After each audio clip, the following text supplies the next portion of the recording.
नमस्कार जय जगन्नाथ मु स्निग्धा आपण को मो चैनल स्निग्धा किचन स्टाइल को स्वागत करुच्ची।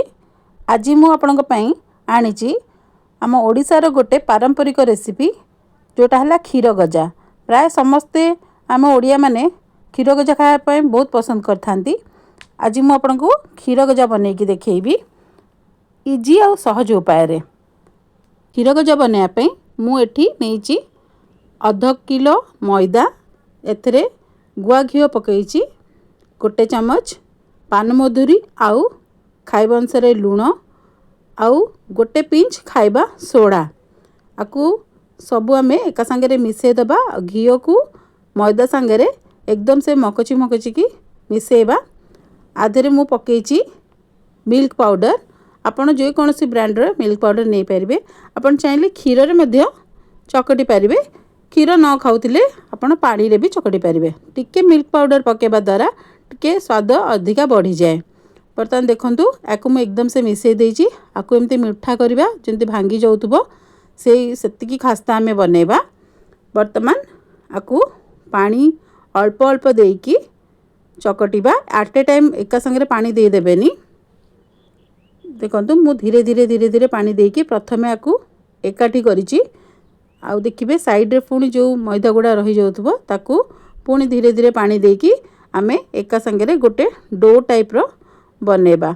डो टाइप रो बने माने एकदम से चकटी के एकदम प्लेन करबा आवश्यक नहीं। खाली एई टाइप रो मिसई के आपण डोटी को एकाठी कर देबे। आउ बेसी समय को घोड़े की रखिया भी दरकार नहीं। जस्ट 5 मिनट आपण छाड़ी देबे। तापरे आमे क्षीर गजा प्रस्तुत करि परिबा। देखो बर्तमान ये डो हो गला। मुझको एकदम से चकटी की चिकन करनी खदड़ा खदड़ा अच्छी।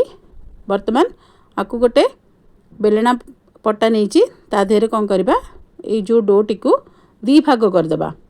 एट ए टाइम बेसी करी हबनी मोटा हो जीवो बेसी तेणुक 2 भाग करदे। प्रथम भागटी को यही टाइप रो आमे बेलना पट्टारे रखिकी बेलिबा। प्लेन करके बेलिबा दरकार नहीं। आपण जेमती भी बेली पारिबे एतिकी थिकनेस रखिबे। याकू कौन करिवे काटिदेबे मझिरु 4 भाग करदेबे।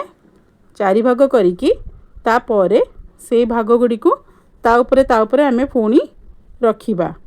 देखंतु मु को टाइप रो बनाउची। प्रथम ता उपरे थोइली पुणी ता उपरे 4टे जाक को एट ए टाइम ता ऊपर को करके थोइ देबा। ताकू पुणी आमे आउथरे प्रेस करके बेलिबा। बेलिबा माने आमे अति दाबिकी बेलिबानी एमती बेलिबा जेमती कि आमर आपण देखि पारुथिबे लेयर गुडाक स्पष्ट आसीबो। आपण क्षीर गजारे देखिथिबे आमे जेतेबेले खाए ताकू मझिरे मझिरे लेयर गुडा केते सुंदर भागरे आसे। एमती करबा द्वारा आर लेयर गुडा अधिका हुए। जेते थर आपण काटिकी ता उपरे रखिकी करिवे आपण सेते लेयर आपणकर अधिका आसीबो। एम देखंतु मु आकु 4 थर करिछि। 4 थर एकाठी करिकी एमती बेलिछि। आपण भी सेही टाइप रो निश्चित करिवे। आपण जदि मो चैनल को देखुचंती आउ सब्सक्राइब करूनांती दया करिके मो चैनल को सब्सक्राइब करिवे। आउ फेसबुक रे देखुतिले इंस्टा रे देखुतिले काइंडली गोटे फॉलो करिवे। बर्तमान देखंतु ये मु लास्ट आकु एतिकी बेलिला परे आउ थरे आकु 4 भाग न करिकी आकु 2 भाग कर देछि। आकु मु 4 कोणिया भाबे वर्तमान बेलिबी। कहीं ना क्षीर गजा गुड़ा प्राय 4 कोणिया होता है से आपको 4 कोणिया करके बेलिबी।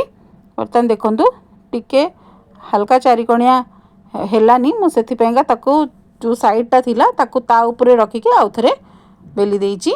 बर्तमान देखंतु ये हो जिवो। आकु ए टाइप रो करिकी आपण स्क्वायर साइज रो बेली देबे। देखंतु आउ थिकनेस देखिबे एतिकी ही रहिबो। आठू बेसी मोटा करेनि। आठू पतला कले चलो कि आठू बेसी मोटा करेनि। बेसी मोटा कले आम जो सीरा रे दबा से सीरा पीबनी।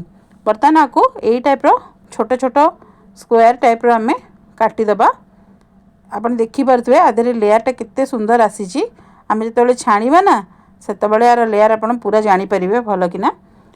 एबे देखंतु यही टाइप रो स्क्वायर करके मु काटी देइछि सब गुड़ाक। तन कौन करबा गोटे कड़ाई रे तेल गरम करबा। गरम करिया माने एकदम से हल्का जस्ट खाली उषुम हबो। आमे सेतिरे ए जो क्षीर गजार जो स्क्वायर गुड़ा अच्छी ताकू आम तेल रे पकईदबा। तेल आदौ अधिका गरम हो नथिबो आ फुल रे फ्लेम बिल्कुल भी देबेनी, एकदम से सीम रे देबे। देखंतु टिके समय रे केमती तार लेयर गुड़ा बाहरी आसलानी आपण जानि पारुथिबे। एई टाइप रो आपण ताकू फ्राए करिवे। आकु फ्राए करिया पई गोटे बैच प्राय 15 मिनिट भलिया लागि जिवो। आपण को टिके पेशेंस नै कि करिवे, आदौ फुल रे देबेनी नहले उपरु आपणकर रेड हो जिवो किंतु भीतर गुड़ा कंचा रही जिवो। आपण देखते स्लो आंच रे करिवे, ये सेही टाइप एई टाइप रो बढ़िया से हो जिवो। जेतेबेले देखिबे आपणकर हेई आसीबो सेही टाइम रे आपण टिके फुल कर देबे गैस को, ताकि ऊपर कलरटा टिके चेंजेस हो जिवो। वर्तमान आमर सब गुड़ा क्षीर गजा फ्राए हो गला। आकु गोटे प्लेट को काढ़ी दबा।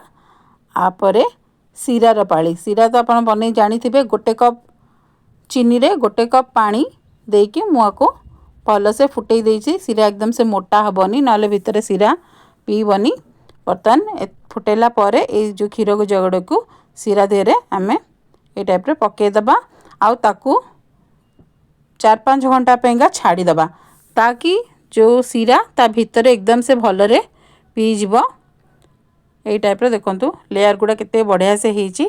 आ सीरा रे पकेला परे सीरा टिके उषुम थिबा दरकार, आपण पकेला परे छाड़ी देबे। देखंतु ये 5 घंटा परे मु आको काढुची, केते सुंदर सॉफ्ट हेची आपण जानि पारुथिबे। वर्तमान आको मु प्लेट रे दे देइची। आपण आको निश्चित ट्राए करंतु, एंजॉय करंतु। देखंतु आको धरिला मात्रे के भांगी जाउची, एते सुंदर सॉफ्ट हेची। निहाती आपण रेसिपीटी ट्राए करंतु, मते कमेंट्स करंतु। रहिली, नमस्कार।